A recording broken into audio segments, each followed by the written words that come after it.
The Indianapolis Colts continue as an undefeated team after smashing the Titans 41-20. So what is the key to this offense humming? Is there any worry on the defensive side of the football? And what do you, the fans, think about the hot start in the AFC South victory? Well, let's talk about it. Welcome to the Horseshoe Huddle Podcast, as always presented by Indianapolis Colts on SI.com. I'm Drake Wally, co-deputy editor of the site, co-host of the show. We got Noah Gebert over here, analyst for the site and fellow co-host of this podcast.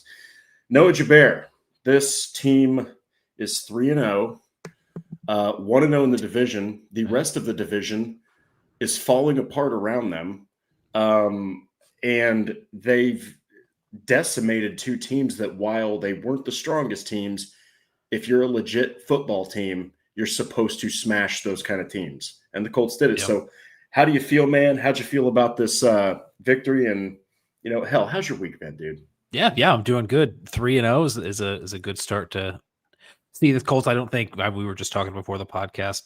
Expectations were not this to be where the Colts are at, and things have kind of fallen perfectly. Not just the Colts 3-0 record, but the Texans dropping some games. The Titans don't seem like a threat. The Jaguars are your biggest threat there in the AFC South at the current time. So I think you're in a good spot, and you're a game ahead of them. So yeah, I think you're in a good spot, and you're feeling good if you're a Colts fan. If you're the Colts, if you're Chris Ballard and Shane Steichen, who said we had this vision this whole time and nobody really believed you, and now it's finally starting to come to fruition. I bet they're feeling pretty good about things right now. Just exciting start and fun to maybe start taking a different approach on how we talk about these guys. I know that first game against the Dolphins, it was like, well, they were playing a difficult or not a very difficult team there in the Miami Dolphins. So we kind of have to see them come back down to earth. It was more competitive for sure against the Broncos, but they came out with the win. But then week 3, I think we said it before when we were previewing, like, this is the game that good teams win and bad teams let these other bad teams keep hanging around. So some inferior opponents you've gone through in the first 3 weeks, but I mean, the Green Bay Packers lost to the Cleveland Browns this week. So that just goes, any given Sunday, things can happen. So it's good for the Colts to get the result despite the opponents they're playing. Yeah. And, it's really impressive because this is something that has to be said. And this isn't to knock the Colts. It's really just a fact. I mean, the Dolphins are 0-3, right? The Titans are 0-3. You got 2 of the 3 victories are winless teams. And then you got to look at that you got to kind of give it a micro look into the Denver game where you're like, okay, if there's not that leverage penalty, they don't win that game. But seriously, guys, go, if you can find it, go check out Joel A. Erickson's article from the Indy Star. Dalton Tucker caught on to what they were doing, and he actually got that penalty to happen. So, I mean, it's just a team that figures out things. They're playing well. They're playing as a unit. They're not playing individually or for anything individually. This is a cohesive unit. So before we get into things, Tony Pelletieri, what's up? Good to see you, man. Teresa Willis-Johnson, as always. Sean Conkright, legend, always has been a fan of the show. But then we have to get to a man that actually, before we even get into what he's saying in the chat, he DM'd me personally on X and said, basically, in a nutshell, I told you so. Mm-hmm. And I wouldn't be doing it justice if I didn't. Here we go. Yeah, if I didn't pull it up. So the one and only Patrick Rye, he said, "My name is Drake. I doubted the CFO when he said the Colts would crush the Titans. All caps, give me my flowers."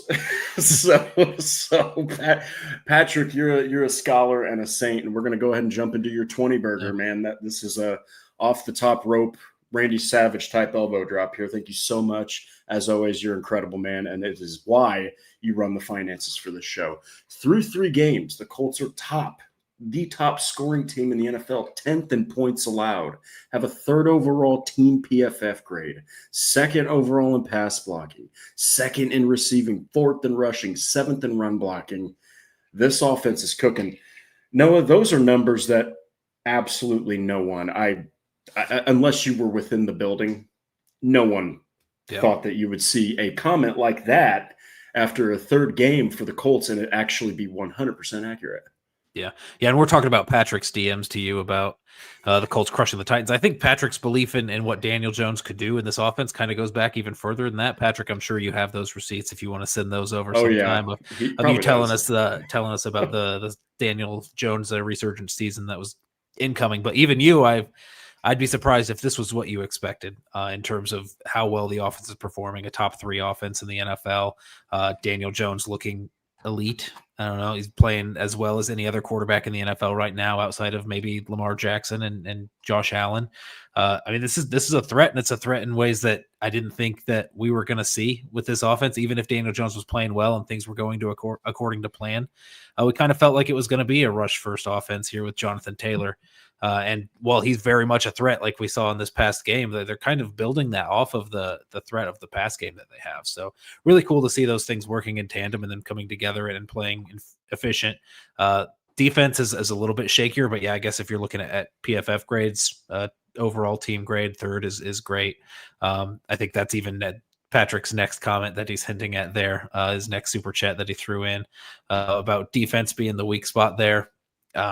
So offense, top 3 unit in the NFL, we'll say right now, and really doing it in ways that seem sustainable. They're not just going out and getting 3 lucky weeks where they've had some really explosive plays and deep bombs to Alec Pierce that have been converted. And it's just been efficient, methodical. They've punted once, which is the fewest. I think I saw a tweet that you retweeted here earlier today, Drake, of the fewest since 1940 through the first 3 games of just one punt. It's just they're doing it in ways that are sustaining drives. Their average starting field position has not been good for the offense, and they continue to get first downs and not send their special teams units out onto the field. So it's interesting how they're doing that. And then you're looking at the defense, which is, I still think you feel optimistic about where things are compared to where they were last year with Gus Bradley when things were a little bit stale. Lou Anarumo is somebody who schemes for his opponents. So really performances week to week are going to probably vary a lot more than you would have seen last year in terms of the way that they're playing things and the way that they're able to adjust and the flexibility that they have within that scheme to compensate for players who aren't performing maybe up to par or just concepts that aren't performing as well as they want. So like Patrick mentions here, the 17th overall rush defense, I guess average, but does definitely look leaky here and there. 11th in pass coverage and 29th in the pass rush, which is, I think, the part of the defense that everybody's really taken notice of what's really lackluster in terms of getting some consistent pressure on the quarterback. And you did see it with Cam Ward and the Titans a little bit this week, but really with the standard of offensive line that you were going up against, you would kind of hope to see a little bit more of that. You would hope to see a little bit more out of your high end edge rusher in Latu, maybe Kwity Paye as well, bringing a little bit more juice in the pass rush. But in terms of passing defense overall, rush and cover, those things work in tandem, and they're covering really well, at least on the outside. And with the safeties, the linebackers are maybe a little bit of a different discussion, but they're complementing each other at least enough to hold teams to few enough points where their top 3 offense can take them over the top. Yeah, and it is honestly a little bit kind of, you know what? I won't even say a little bit. It's quite concerning, the pass rush, and just because look, there were 4 sacks, and 2 were from Tyquan Lewis, which he was the best edge rusher on the day. Another one was from Kwity Paye, and another one was from Neville Gallimore. Neville Gallimore shot through like a bullet. Yeah. And Kwity Paye had himself I like to call it, this is a deep cut. Colts fans know what I'm talking about. I like to call what he had a Yannick Ngakoue sack. You're just kind of like in the right place at the right time. Quarterback falls into your arms. But man, they, based off of PFF, they pressured Cam Ward 25 times, which is crazy because it sure as hell did not seem that way. So this pass rush, it is quite concerning. If I'm the Colts, I'm looking at this pass rush like we got to do something, because guys like Stafford, guys like I would even dare say Geno Smith, Kyler Murray, those guys are going to eat you alive. They're going to figure out how to piece you up if you're not getting in their face. So we'll have to see. But Patrick, thank you so much, man. As always. And Tony, I see your comment down there about Moore and Pierce. We'll get to that at the very end. There were some unfortunate injuries in this game that the Colts will have to deal with. But yeah, we'll go ahead and just jump right into it. First 3-0 start since 2009. Shane Steichen said after the game that this team feels different, and he was asked today during the video pressers, what he meant by that. And, he basically just said, everything's working, everything's humming, Yep. everything's it's not a difficult thing, to get this locker room, excited. And you see it in the post-game interview or the post-game, celebration in the locker room. I mean, he says, he's always referencing that boss man's watching, like that. You can tell that they're doing a lot of things for Jim Irsay and for Carly and Casey and Kalen.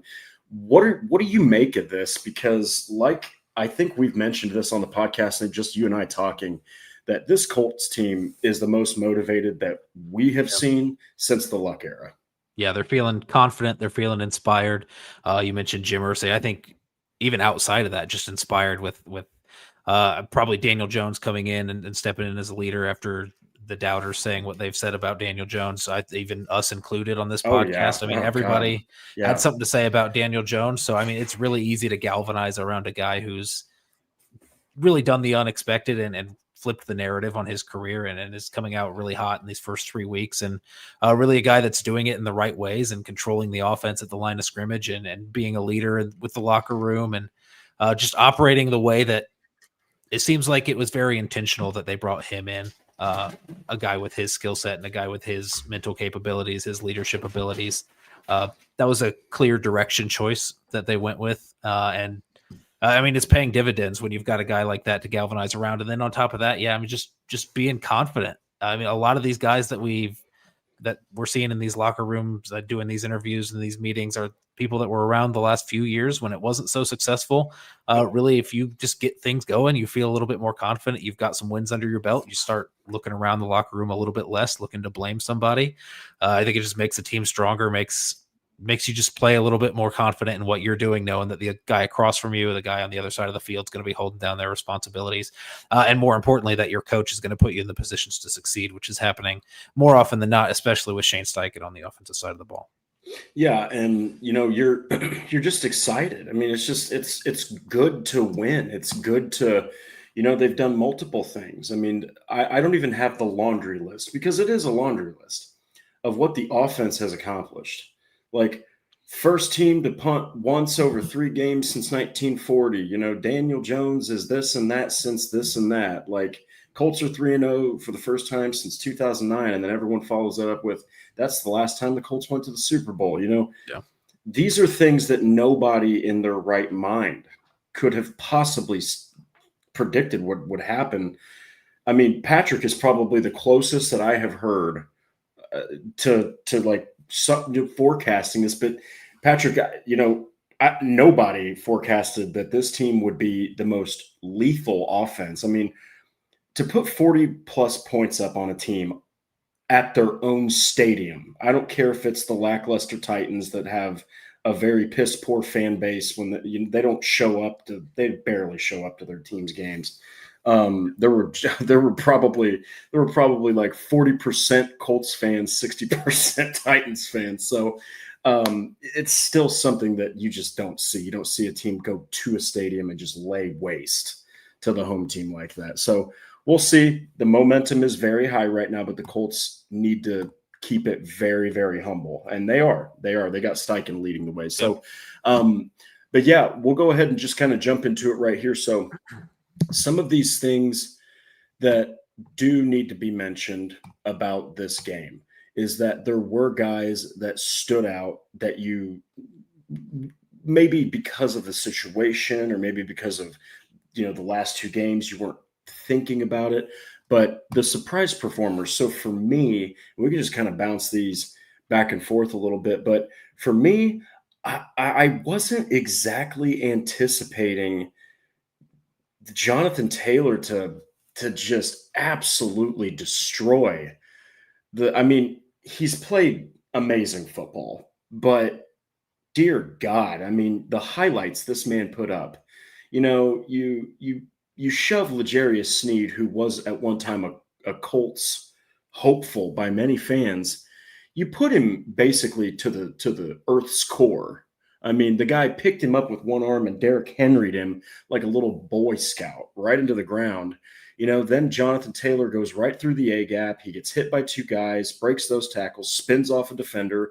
Another defender drops off of him. He drops off another defender. I was like, holy crap. I was like, that had to be one of the most impressive runs I've ever seen. Yep. And he did not lose any momentum. He was catching passes out of the backfield. He had 3 receptions, albeit for 16 yards. I can't be surprised anymore by Jonathan Taylor. I tried to be. I said the Titans would take him away, and they tried, and they could not.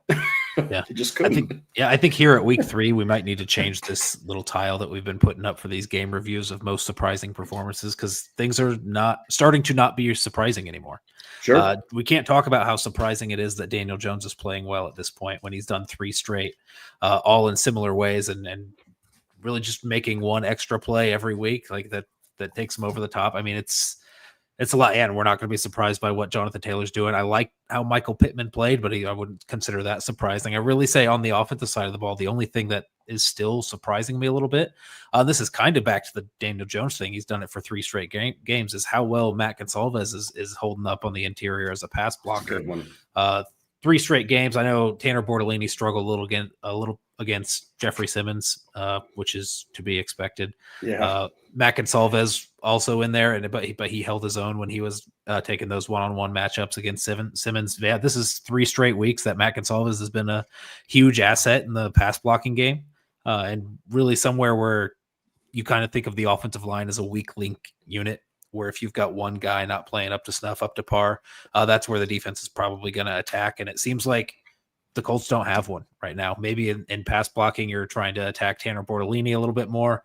But I mean, he's playing really well in the run game right now. So, I mean, it's hard to really pick apart any spot on this Colts offensive line. And that's a spot when we were going into the season that we earmarked as a question mark. We were all talking about the quarterback for sure, not knowing what that was going to be like. But I think it kind of got overlooked how fragile that might have been, that balance there on the offensive line when you're replacing 2 really high quality starters in Ryan Kelly and Will Fries, and throwing in 2 people who one didn't have a ton of experience, and then 2 frankly hadn't played the position at all in the NFL. So yeah, really surprised with how well they've done. This will be the last time I bring them up as the most surprising performer. We'll just continue to highlight the best performances. But Matt Gonsalves for sure continues to surprise me through the first 3 weeks here. Yeah, real quick before I get to kind of an interesting way of framing a surprise performer, we'll get to a couple comments here.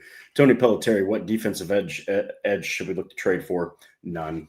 They're not gonna trade for one. If they didn't trade for Trey Hendrickson, they're not gonna trade for, because anybody else that they do get, they're not going to go for a high-level guy because they're humming. Why would you trade away any main piece, which if you're taking a big-time defensive edge, that team is going to ask for something from you that's equal or less, like greater value, basically. So no way are they going to trade. I don't know, Noah, do you think that they're even going to trade? I don't think they would even make a trade unless, half of a position group or something was decimated with injuries. Yeah.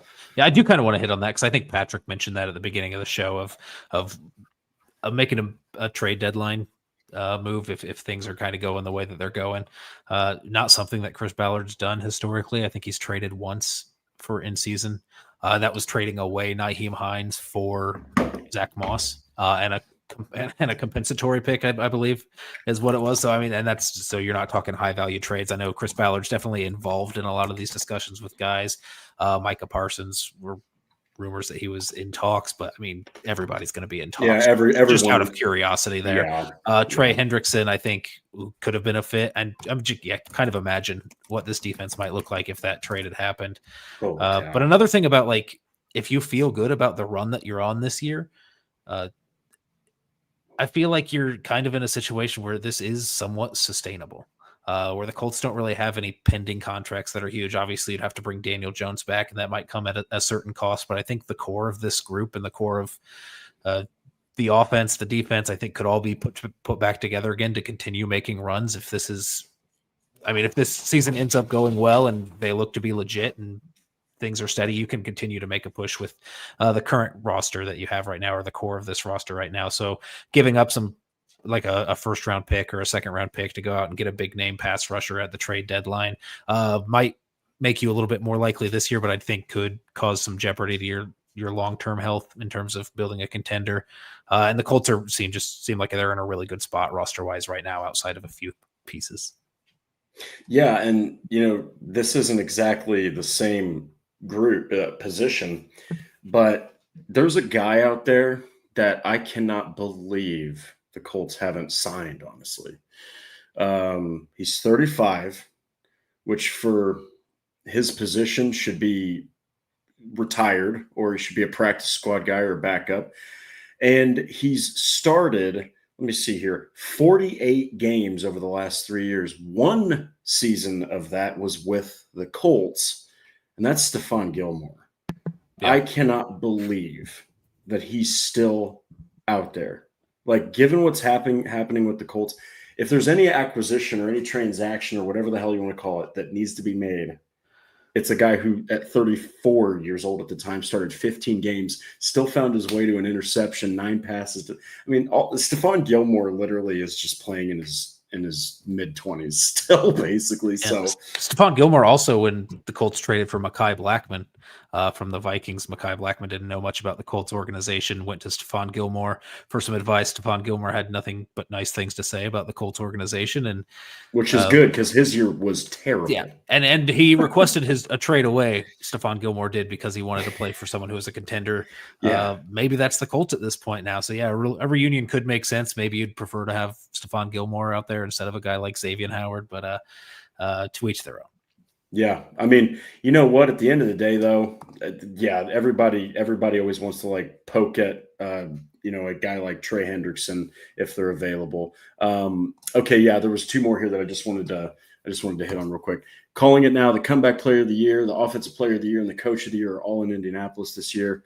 Of course, you would talk about Daniel Jones being the comeback, Shane Steichen being the coach, and the offensive player of the year being Jonathan Taylor.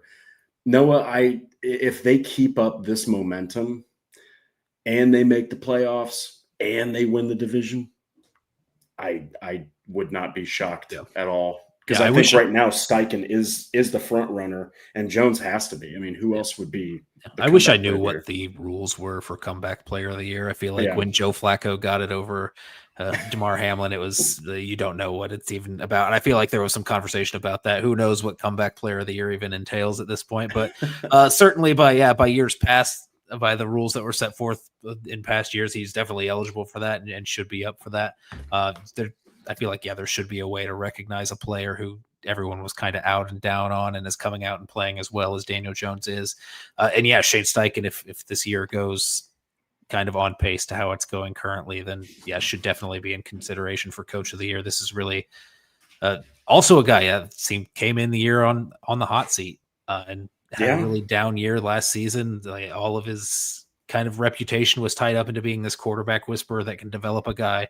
Didn't do it with Anthony Richardson, but maybe he did do it with Daniel Jones, or maybe Daniel Jones has just always been that good and was ready to just take off in the right situation. I mean, there's just good things going on all around in the Colts right now.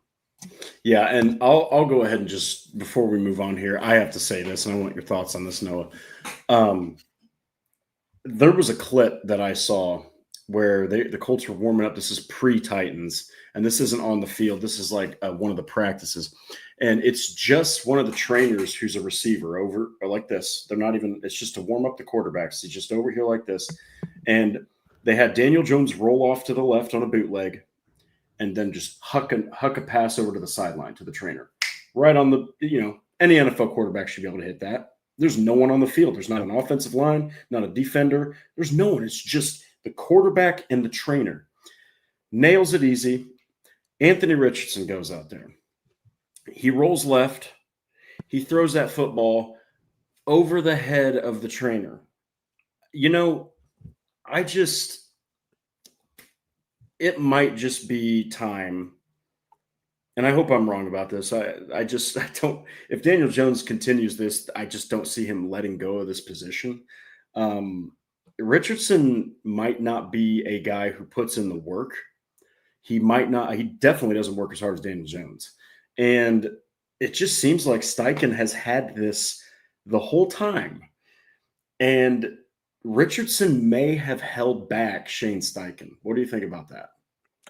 Yeah, I think it's possible. I think I think also getting someone like Tyler Warren in your offense unlocks a lot that you can do schematically. Very much. So I think that's changed things a lot. If you're talking about like the two biggest changes that allow Shane Steichen to be a little bit more Shane Steichen-y, if that's a word, than he has in years past, it's been those two. Yeah, I mean, when we talked about what Daniel Jones could offer, it was like running the offense as it's supposed to be run. But I think he's going even a little bit beyond that at this point, and making some plays that is not really drawn up. That scramble play, especially, I keep thinking about on third and whatever it was, 12. I can't remember, where he's in the grass back there and spins out of a sack and runs for about 15, 17 yards for a first down. They got him going on a read option play where he ran the ball. I love seeing him use his legs finally, and just to give the offense a component that it hasn't had. Move. And yeah, and it's the offense was humming without that, and now you're adding in that threat, and maybe he's gaining a little bit more confidence in his ability to do that. He did take a couple of shots there we obviously want to avoid, but yeah, I think Anthony Richardson, it was a different style, and the things that he did well, we've mentioned this, but like they're not sustainable for like keeping a drive consistent or keeping it going. It's going to give you some of those deep shots. He's good at taking those deep shots. He's good at running in the red zone. We've seen some red zone work from the Colts suffer, but in terms of just consistent between the 20s, consistent first downs, the completion percentage we talked a huge deal about with Anthony Richardson was always the pressing point. But then you bring in Daniel Jones, who, I mean, while he was far and away more efficient than Anthony Richardson in terms of completion percentage, he was also like bottom 3 of active quarterbacks in the league in terms of completion percentage for his career stats.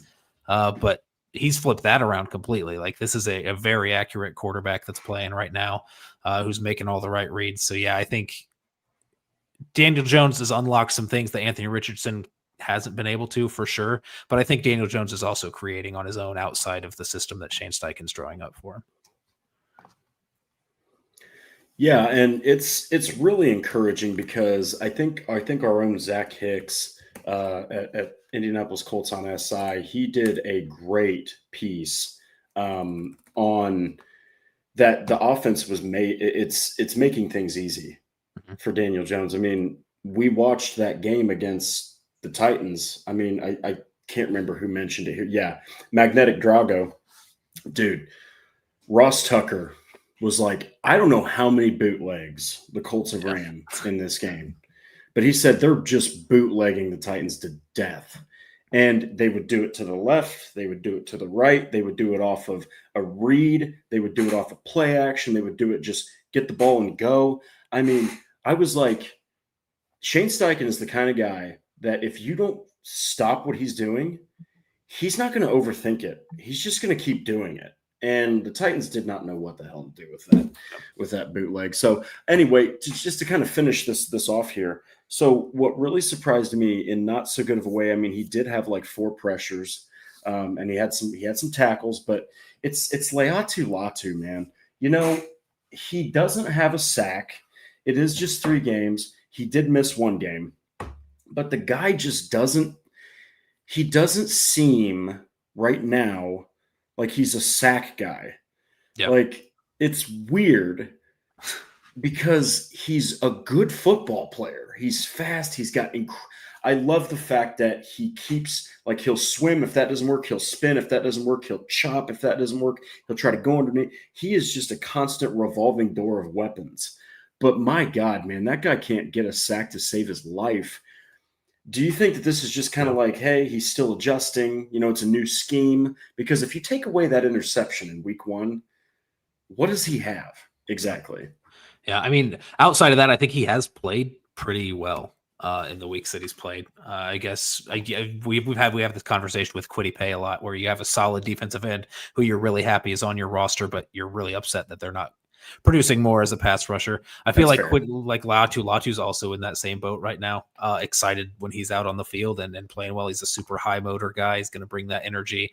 He is going to get some pressures here and there, but yeah, he's been playing pretty well, head on a swivel in coverage. We talk about that interception, but he's been dropped back in a couple of other situations throughout the 2 weeks that he's been playing. And sacks are kind of finicky. I think there's some stats in the NFL that you can't really predict. Touchdowns are super hard. Interceptions are super hard. I think sacks aren't on that level necessarily, but I do think it is kind of hard to find somebody who's consistently getting pressure, or this total amount of sacks that you want to see a guy get. So I think they will come in time for Latu. Like you mentioned, like he's got that full arsenal of his pass rush moves. He's got a high motor. He's got that athletic ability.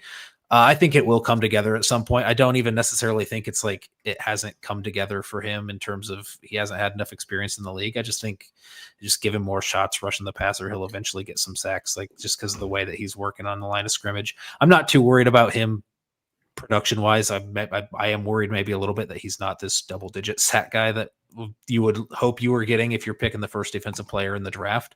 But maybe an overall really solid defensive end that you start to have a little bit different discussion like you are with Kwity Paye when that first or when that 5th-year option comes in. And you're starting to be like, is he worth that price tag, or is he something else? I mean, he's got plenty of time before we hit that point, but maybe as we go through the year, we start to evaluate him a little bit more in that light instead of, hey, this is our only hope of having somebody who's going to get double-digit sacks this year, and he's not working out. So, yeah, the discussion will probably change at some point throughout the year.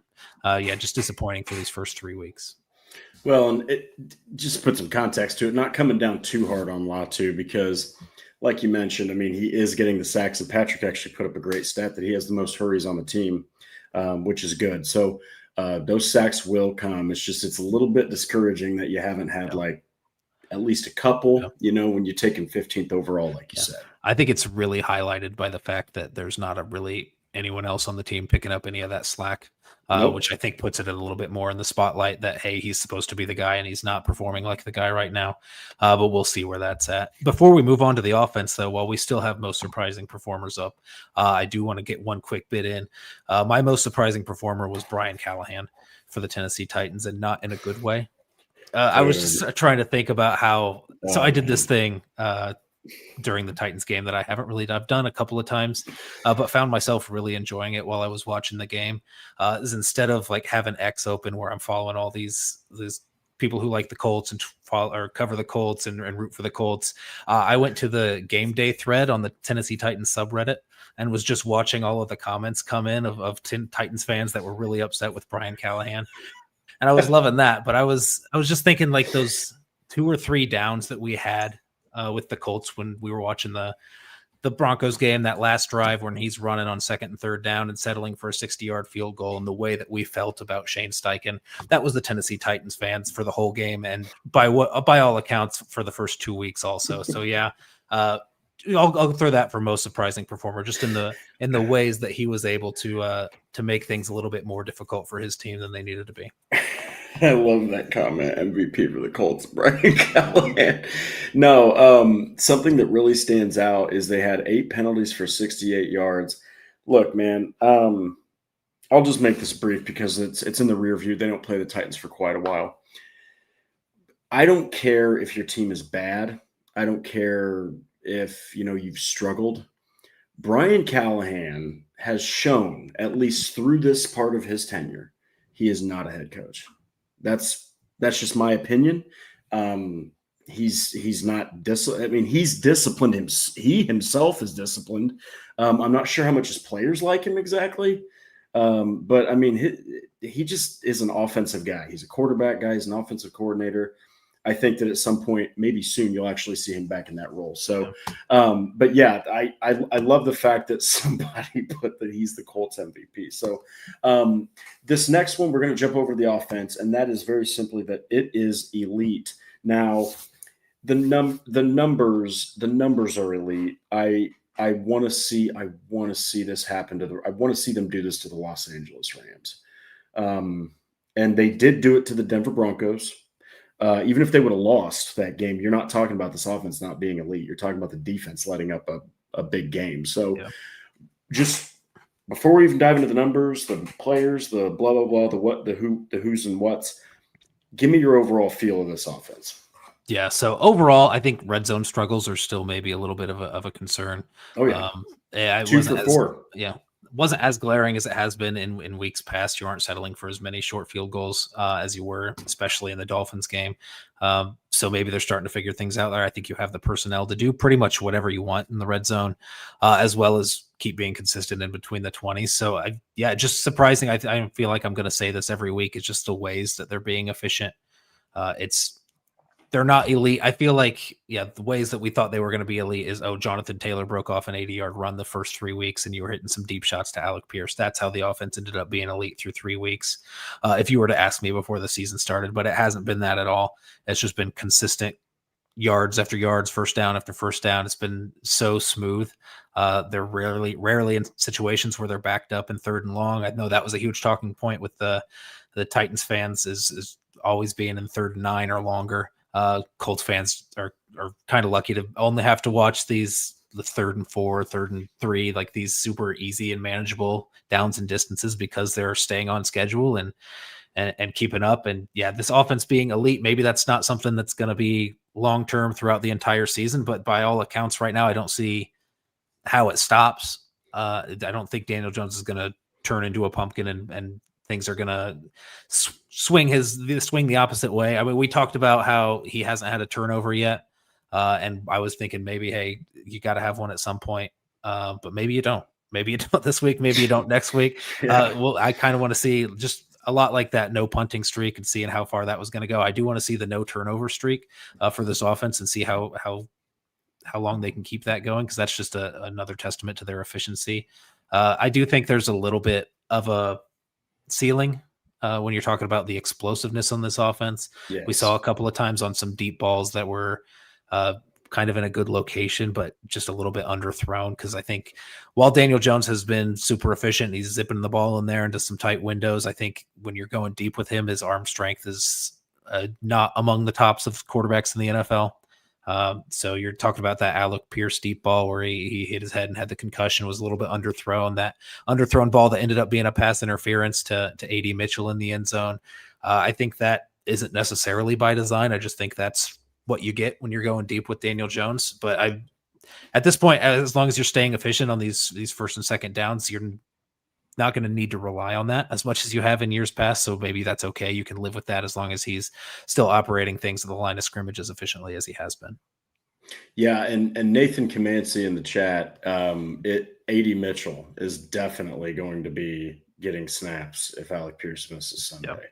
That's the dude. So, and then behind him, it's Doolin, and then it's Anthony Gould. So, but yeah, I think that, Colts fans need to understand that this offense is still somewhat, there haven't been a lot of kinks in the armor that have been shown, but I do think that the explosive factor, like Noah said, you've got a limit on it, because, I go back to you talk about what Colts fans had seen before, where you got Richardson falling back on his back foot on a heel and just chucking it on a dot 65 yards down the field. You will never get that from Daniel Jones. You won't get that from Jones if there's no pass rush and he can step into the throw. Like that's just not his bag. That's not what he does. But I will say, Steichen weirdly has him throwing deep just fine. When he does it, it at least looks more often than not, it looks good, know. And if you're going to throw it a little bit shorter when you're going deep, it's good to have, especially Alec Pierce, even Michael Pittman going up there to get the ball. Tyler Warren being a guy that can contest the ball. Like, you have the skill sets on the outside and in that receiving group to deal with the contested catch situations that you might get if you're not leading somebody perfectly who might have a step on the DB. And this isn't so much to say that he doesn't have good arm strength. I just think it's kind of average. It's like league average. You're not really getting anything special when you're going deep with Daniel Jones, but everything else that he's been doing has been special. Yeah. So I think something else that's really stood out is, you're looking at the stat. I'm looking at the stats right now. Daniel Jones has been sacked twice in 3 games. He's barely been pressured. People are going to talk about Tyler Warren, Jonathan Taylor, Daniel Jones, Alec Pierce, Josh Downs, Michael Pittman. Not many are going to talk about Quentin Nelson, because why do you need to? He's Quentin Nelson, 7 Pro Bowls in 7 years. Bernard Ryman, top 10 tackle. Braden Smith, one of the most reliable guys in the game. Yeah. I know that you mentioned him already. I am very impressed with Tanner Bortolini and Matt Gonsalves, because Ross Tucker, who was broadcasting the game, he's a former offensive lineman, and this dude was just gushing about Tanner Bortolini. He was talking about how this offensive line is incredible. And it's crazy because we were saying that those two could be a weak link. Yep. And Daniel Jones is, for the most part, just almost completely untouched in these 3 games. And it's allowing him to just sit back there and just dice up defenses. And Jonathan Taylor, I mean, he's having fun back there. This offensive line, Noah, even the depth, especially on the interior, it's still good. Like Tony Sperano Jr. deserves a new Ferrari. Like the guy has just done something with this offensive line that you saw Chris Strasser not do. And the discipline's there, the technique's there. These guys know what they're doing. They're playing as a unit, and it's creating so much for this offense. And another guy I do need to highlight is just Tyler Warren. I love the fact that they're using this guy as a slot receiver, outside receiver, fullback, and they're having the dude play as a fullback, but he's also running deep corner routes out of the backfield, but also that 46-yard run from Jonathan Taylor. Do you know that Tyler Warren went out there and delivered a nasty block for that thing? Yeah. I mean, Tyler Warren, dude, and this offensive line, you've got a 6th blocker with that dude in there. Give me your thoughts on the offensive line and Tyler Warren's blocking specifically, because we all know he can catch and we all know he's versatile.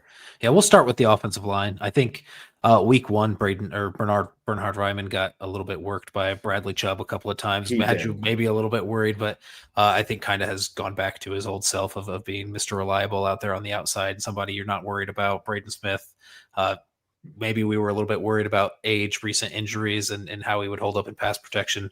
Hasn't had any issue. So, I mean, again, there were a lot of pressure points on this offensive line that we thought maybe could have caused some issues early on in the season. I think we don't talk about it enough on the offensive line. And that's a good thing. Like, the offensive line is doing its job if you're not talking about them a lot. But like how easy this transition was for Daniel Jones to jump into this scheme and this system and operate at a high level when you had Tanner Bortolini and Matt Gonsalves. There were opportunities there for this to be a rocky start for Daniel Jones in terms of just being under duress way more often than he has been. But yeah, Matt Gonsalves, Tanner Bortolini really holding it down and keeping things solid there on the offensive line. And then you turn to Tyler Warren. Yeah, like we mentioned, Daniel Jones, huge for unlocking Shane Steichen's potential, but Tyler Warren's doing just as much. I think I saw a tweet from Zach Hicks talking about the Shanahan system and how it was nice to have George Kittle and Kyle Juszczyk and how that kind of opened up things in the run game and the pass game. And he essentially compared Tyler Warren to being both of those guys right now in Shane Steichen's offense. Also, obviously not trying to put words in his mouth in terms of the player he's going to be, because those are two really elite players at their positions respectively, but cool how you can use Tyler Warren in both of those ways to unlock things in the run game and the pass game. And like we've mentioned a lot with Tyler Warren, just him playing so often and you being in those personnel sets with him in there and that not dictating to the defense what you're going to be doing on any given play, because hey, he's super valuable if we have him in line as a blocker or in the backfield as a blocker, but he's just as reliable for our offense if we've got him split out wide as a receiver or somewhere in the slot. So yeah, super, super good to see Tyler Warren getting used in such a variety of different ways. Like I think we knew he would be. We talked about that Jonathan Taylor run up the middle where he was a fullback and shielded that guy off to spring that run. And then I also wanted to highlight, well, not only Jonathan Taylor, obviously, making people look like idiots on the defensive side of the ball and falling all over themselves. But I liked Michael Pittman running up there at the last second and getting a hand on the DB and shoving him off of him, that last defender that could have made that touchdown saving tackle. So, I mean, yeah, just good effort and good execution by everybody on the offense. I love the fact that you mentioned that because I'm watching this play in real time. And so you've got, for those that aren't watching this play, you've got Tyler Warren as the fullback off to the left here. And once the ball is snapped, so Bernard Ryman actually, his block goes on the inside and Warren meets this dude perfectly. Like you said, shields him off. Taylor breaks the tackle, gets in the open field. And I love what you said about Pittman because Taylor could have probably gotten away and been fine, but Pittman just absolutely shoves this dude into the dirt. And it's like that. There's just, you got to love the grit from these wide receivers because that's something Alec Pierce also does. Yeah. So you've got a couple of real blockers, your tight end and your arguably your top two outside receivers, they're blockers. And it's just, that play, I think, was a microcosm of what this offense is doing. I think that they're playing cohesively, and they're just making things happen. Yeah, and happy to see Pittman go out there and get a receiving touchdown as well, and not just be the guy that has to do the dirty work, but got that deeper post over the middle and got into the end zone on a spin. So, yeah, just good seeing these kinds of guys rewarded, chippy guys on the offense. I mean, just kind of built an identity on that. I think it starts with Quentin Nelson and has kind of filtered all throughout that offensive line now. And then, yeah, on the outside with Pittman and Pierce and Warren, you've got all these tough dudes on the offense. And I really think that's taken them to a higher level. Yeah. So now we got to get to what actually, before we get to that, what do you think, and I do got to ask you this, do you think that there is, if you had to put a weakness on this offense, what do you think it is? What's your greatest weakness of this offense? Because people aren't talking about weaknesses. Yeah, there's a glaring one actually. That when you face a team, maybe like the Rams, maybe like the Chiefs, who knows? When you face a team that can battle you offensively and go toe to toe with your offense, yeah, there's a glaring weakness the Colts have that they better fix. I want to hear what yours is here. My thing that sticks out to me is just the red zone efficiency there. That is exactly what I was going to say. You wanted, but yeah, it's interesting. I still don't fully understand why it's been such an issue because you have players that can unlock things for you in the red zone. Josh Downs is a quick win guy in there. You've got big bodies who can catch contested passes, like we mentioned, in Michael Pittman. Tyler Warren is a guy you can line up all over the field and take advantage of some matchups. And Daniel Jones is a guy who's been confident enough this season and ripping some balls into some tight windows. And it seems like he should be able to do that in the red zone as well. And then you add on, we saw that read option and then some scramble ability from Daniel Jones and the power of Jonathan Taylor. There's really nothing on this offense that makes me feel like this should be an issue, but it has kind of been for the first 3 weeks. So you need to maybe see Shane Steichen to get a little bit out of his head in a couple of these situations and just do what works and be comfortable doing that. Yeah, and I like Patrick mentioned pass blocking up the middle. That's fair, but I mean, especially against the Dolphins, and I know that you let up off the gas pedal a little bit, but man, I think that you gotta make more of an emphasis to score touchdowns, like you just do, because again, when you face these teams that can battle you, or you face teams that have like a top tier defense, and the Broncos did, okay. But the more you face defenses like that, the more that they're going to understand, like, hey, the Colts are not necessarily a red zone team. Well, you need to become one because even though he's not Anthony Richardson, Daniel Jones is still like 6'5" and 240. So the guy can definitely crack you at the line of scrimmage and he can get into the end zone. So go ahead. That is a spot. I think Patrick did mention pass blocking up the middle it's caused some, at least in one situation that I'm imagining very clearly, is that what should have been a touchdown pass to Josh Downs in week 1. Tanner Bortolini got blown up in the middle. Daniel Jones couldn't step into the throw and make that. I do think Tanner Bortolini has been, if we're talking about a weak link unit as the offensive line, if you're passing the ball, I do think Tanner Bortolini is that right now. But luckily, it's somebody who's on the inside who can get some help from guys like Quentin Nelson and somebody who's playing really well as a pass blocker and Matt Gonsalves. So I think that can be disguised a little bit, but definitely something we'll be watching throughout the year. Yeah, that Los Angeles pass rush is or the defensive line is going to be an interesting battle for the Colts offensive line. So we'll go ahead and just jump right over to the defense. What do we know? My first thing that we know is, for the love of God, man, Charvarius Ward is an absolute lock. He's a lock. Like, I know Calvin Ridley is, I think he was paid. He was paid to be the guy. And another thing that Ross Tucker said that's great is, if you're a big money guy, you got to play like you're big money. You got to play, you got to put that on the field. And Calvin Ridley, ladies and gentlemen, Cam Ward really tried to get him the ball. He threw it to him 7 times. Yep. He caught one pass. Mooney was not having it. I mean, this guy is legit, and Calvin Ridley is still a talented receiver. Is he one of the top guys? No, but he's still a guy that can really make you look ridiculous. And Charvarius Ward looks every bit of a lockdown corner, and he definitely did on Sunday. Yeah. I think, he's playing really well. I think you don't want to say, hey, we don't know that much, but honestly, like, you've just had some different performances out of these first 3 games in terms of how well these defenses have played, or this defense has played. And you don't want to say, hey, let's wait until this next week and then we'll finally know what's good about this defense. I think we're kind of in that spot, though, where I think it's been pretty clear for the first 3 weeks what's not good about the Colts defense.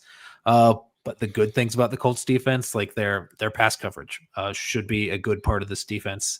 We're going to find out this week. If when you're going up against Matt Stafford, your pass rush probably isn't getting that much of a rush, so you do need to rely on these guys on the back end. You're going up against Devontae Adams, who's probably the best route runner in the NFL, and Puka Nacua, who's probably in the top 5 and best route runners in the NFL, and a quarterback that can get it to him on all different levels. So this is really, I think, where you're going to find out, is there even a strength on the Colts defense? Because if it's not the pass coverage and the pass defense right now, then I don't really know what it is, because it's not the pass rush. It's not your run defense and how well you're performing there. So you need them to play well. And Kenny Moore, I think, missing this next week's game and the next couple of weeks could be a little bit concerning. Luckily, you do have Mike Hilton coming in, and definitely we'll hit in that right at the end of the show for sure. But this is going to be a huge test, and it's good that you had a backup plan for a guy like that going out, because you need it ASAP going up against this Rams offense next week. Oh, I'm terrified to hell of Matt Stafford with this pass rush. And I think another thing that we know is staying with the same position group. And I don't mean to bring all the weight down on a guy. 3rd lowest ranked PFF defender for the Indianapolis Colts was Xavier Howard, man.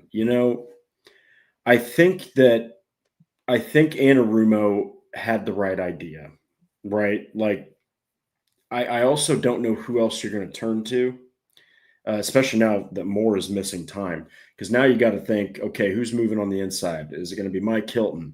Is it going to be, are they going to, possibly call up Chris Lamons from the practice squad to back up Mike Hilton? Like, you got to do something on the slot. But holy cow, man. Xavier Howard is cooked. He looks cooked. I'm not saying that he is. You got the Denver game, brutal. The Miami game, he barely played. He picked up the football when it was on the ground. Congratulations. And then, the Titans game, he didn't look horrible, but he did still have another penalty, 4 in the last 2 games. I think that what we know about the defense is that Xavier Howard's a big old weak link. And if he has to cover Puka Nacua, dude, or Devontae Adams, dear God, I'm terrified. I'm not going to lie, guys. I'm a little scared of Matt Stafford in this offense because the pass rush isn't optimal. Could it change? Sure, all this could change. They could go out there and do what the Vikings did to the Bengals. Anything can happen. But the pass rush doesn't bode well for this matchup. Your top slot corner's out, so Puka Nacua is probably going to be shifted onto the inside. You're talking about a great running back in Kyron Williams. You're talking about Devontae Adams. it just seems like a really rough matchup for a guy like Xavier Howard, man. Yeah, and you're in a spot where your problems on defense are going to feed your problems. You're not getting much of a pass rush. You can't really trust that. So what do? You bring more pressure, you blitz. What does that do? Put more pressure on your defensive backs. And you might have a breaking point back there with Xavier Howard. We even talked about, it was this last week, the week that you move on and throw Mekhi Blackman into the lineup, take Xavier Howard out. Mekhi Blackman got some snaps, but not in place of Xavier Howard. He mostly got him while Ward was off the field for a couple of series. So it doesn't look like Lou Anarumo is willing to make that move at this point. Which, to be fair, he did play better than last week. It's hard to play worse than last week. Like, yeah, I think we said that in the show. Like, I don't expect it to get worse because I don't think it can get worse than that. But still, definitely a point that you're worried about if you're the Colts, and how you scheme against that, and kind of how you use the asset that you have in Mooney Ward, and how you can take away at least one of those guys. Because I mean, I think even if you just one-on-one Mooney Ward against Devontae Adams next week, Devontae Adams still going to eat, and he's going to get his just because he's that kind of player, and it's really hard to stop. There's no good enough pass defense to stop a perfectly thrown ball from Matt Stafford and a perfectly made catch by Devontae Adams, which happens all the time.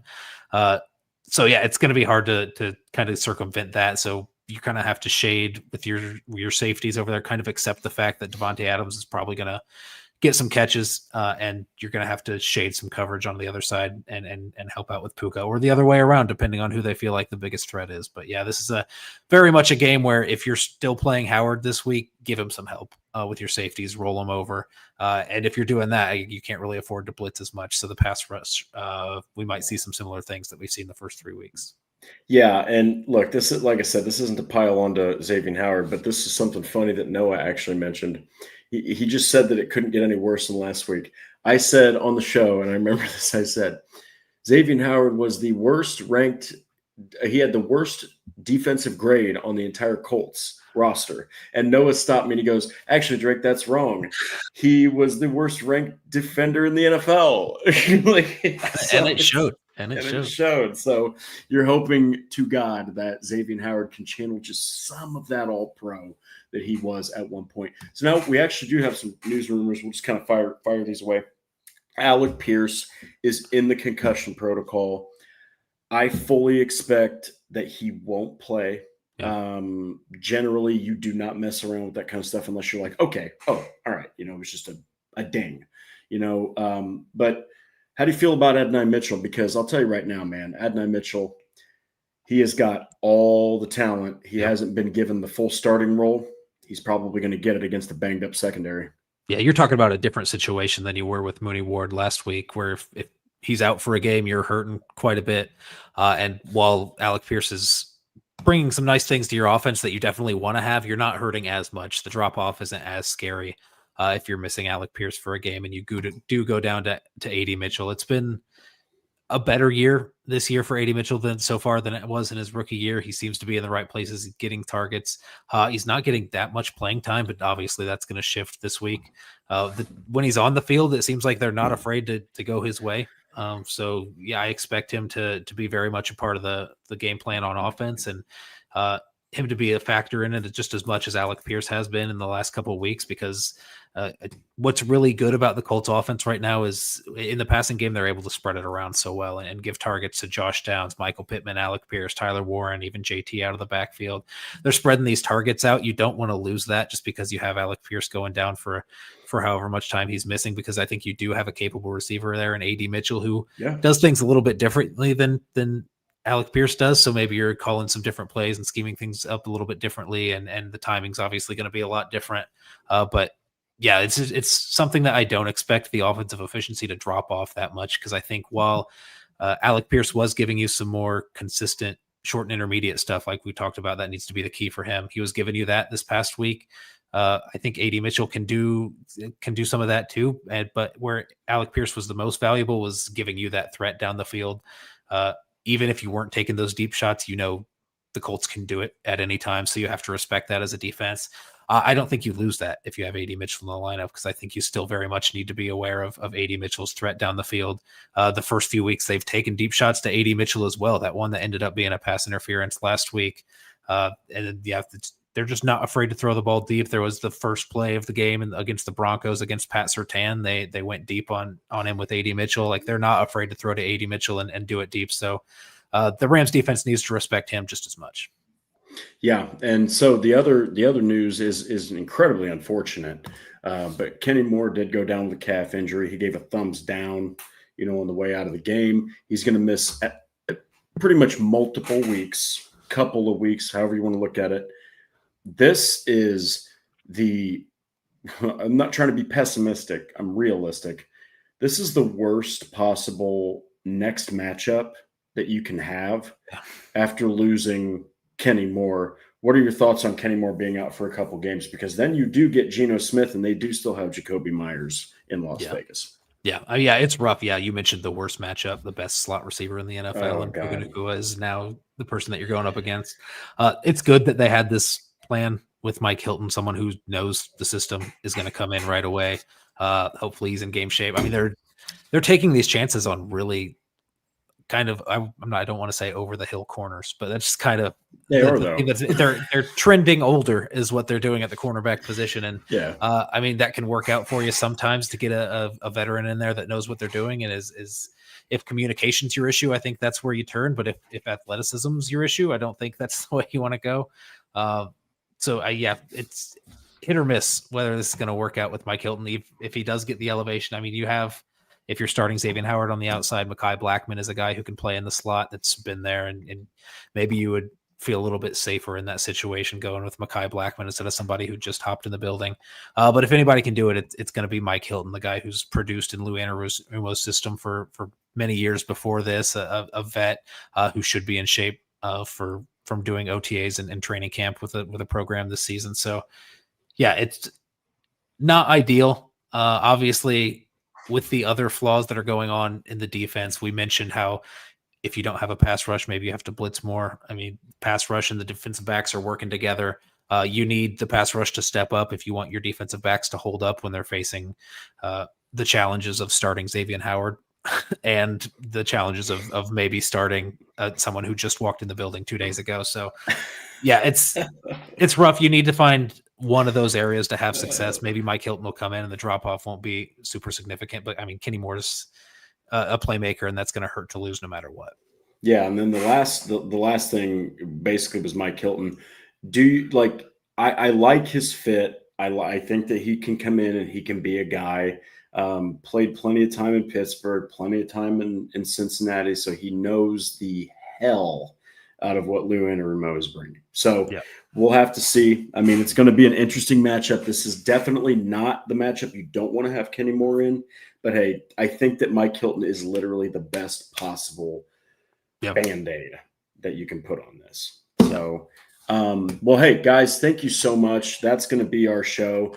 Patrick Rye, as always, dropping the super chats at the beginning. But everyone, Magnetic Drago, Teresa Willis-Johnson, Tony, Camacho Joe said something earlier. Thank you so much, man. Donald, if I'm forgetting anybody, please forgive me. Nathan Comanci, Dylan Verano, you guys are all absolute legends. But don't forget to like the Horseshoe Huddle on Facebook, follow Indianapolis Colts on SI, and on X, we are at Colts_SI. Subscribe to the Horseshoe Huddle on YouTube. Click the bell to turn on all the notifications. If you want to listen to the Horseshoe Huddle podcast, we are on Apple. We are on Spotify, wherever else you listen. So we will be right back here on Thursday to preview what will be a very exciting game. I mean, it's going to be a fun one.